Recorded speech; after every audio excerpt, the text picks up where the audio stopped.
What's up, fellow lords of gaming, and welcome back to the channel. We're jumping into Dragon's Dogma 2, and we're going to specifically jump into some of the planned updates that were released early this morning from the dev team.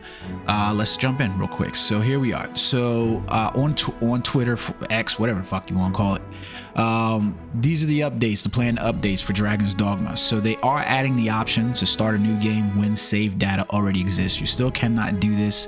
There's no timeline on when this patch will be released, but they will be adding the option. I think this is a good change. I think they need to go a little bit further. I don't want to just start a new game when save data already exists. I want to be able to start multiple games when save data already exists.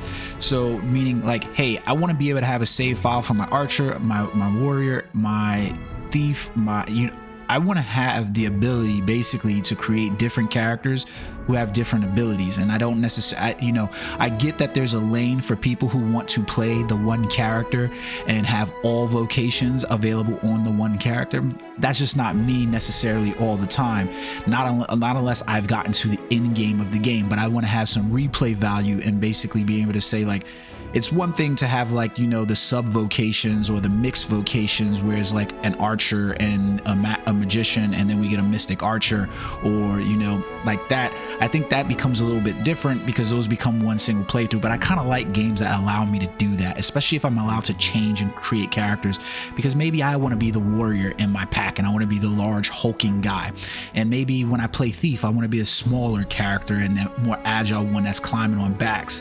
That's the kind of thing that I want to do, and I don't want to use like the art of metamorphosis in order to change my thing. So that gets into the next piece right here, where they are going to change the number of art of metamorphoses which are available at pawn guilds in the game to 99. This is a good thing because I think it alleviates some of the concerns that people are having about the microtransaction systems. Now, keep in mind that the micro systems are there, but I don't view these things as a micro systems. I know you're going to beat me up in the comment section and things like that, but hear me out. There's a difference, in my opinion, between microtransactions, where you're being nickel and dimed in order to play the game, versus convenience features that are being sold to players who just want the convenience of skipping or making gameplays easier for themselves. I think those two are totally separate and distinct things. A microtransaction to me would be the art of metamorphosis not existing in the game, and you having to pay for those things to basically acquire them, as opposed to the way it's introduced in this game, where you have the art of metamorphosis. You can purchase them in game, you can acquire them in game relatively freely, and you get to use them. But the person who is just absolutely lazy or chooses that they want to make 101 changes to their characters, they choose to do something different and they want to pay for that convenience. Or a person who's unhappy with the game balance of the wake stones and the fairy stones being available to you, and they want to purchase more of these things. Those to me are convenience features, because in this game, those items that are being sold, they are readily available to you in the game. So all this does by having those available is convenience for them. So I like, hey, if somebody told me they wanted the convenience of ordering their food by Uber Eats instead of going out and getting it, that's a convenience fee that they're willing to pay to have someone deliver their food, as opposed to me, who wants to go and pick up my food from the shop and literally bring it home or eat it there, and I'm not willing to pay that convenience fee. Two totally separate, different, distinct things. If McDonald's end up saying to me, hey, you know what, I want you, in order to get your food, you have to pay this convenience fee of having it delivered, that'd be one thing. If they said, we don't have any way for you to pick up your food, it's a whole other thing to basically say that's a microtransaction. It's a whole other thing to say, if you want me to deliver your food, you got to pay the convenience fee for that delivery. That's a whole entirely different thing. So that's the way I view it. I know I'm going to get beat up in the sections, but that's the way I view the items that are currently being on offer from Dragon's Dogma.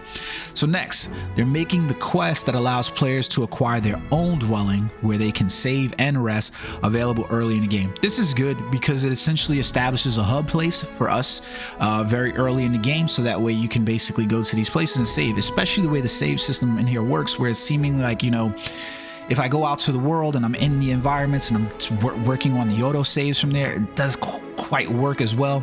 Now I can basically make my own dwelling, port crystal to that place. That's a good idea.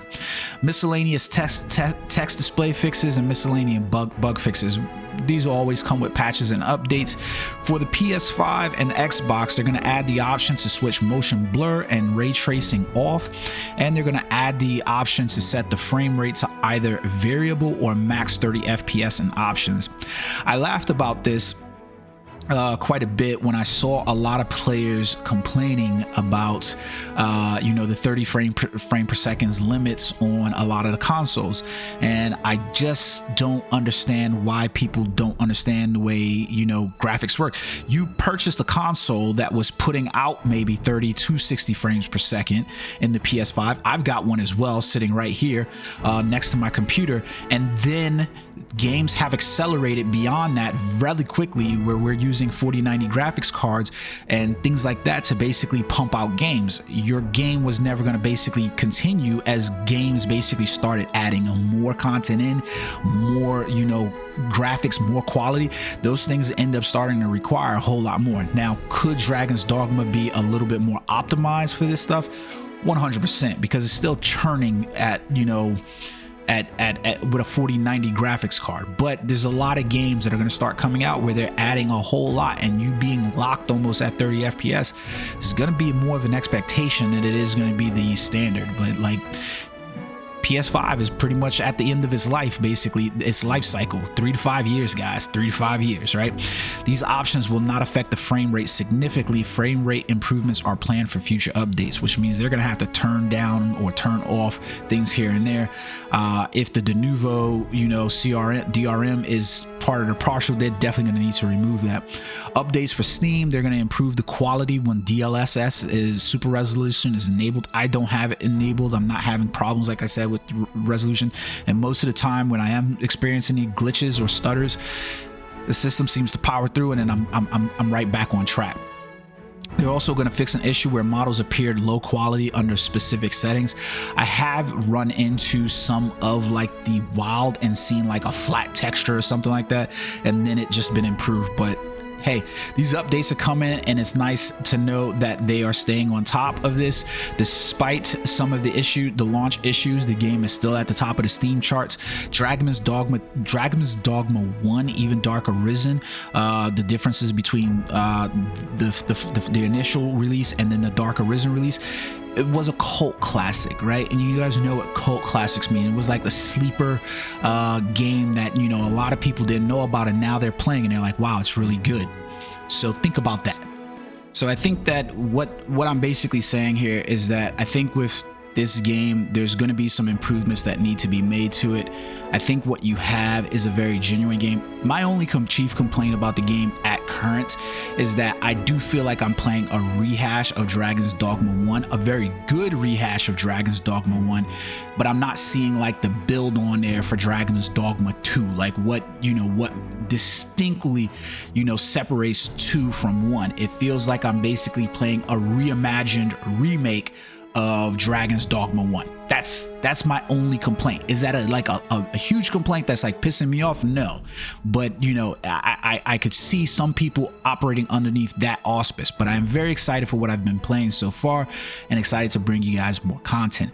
Let me know in the comment section how you feel about these planned updates and changes and your experience with Dragon's Dogma 2. Remember, like and subscribe the video. It really will help me. I appreciate it. And until next time, guys, peace.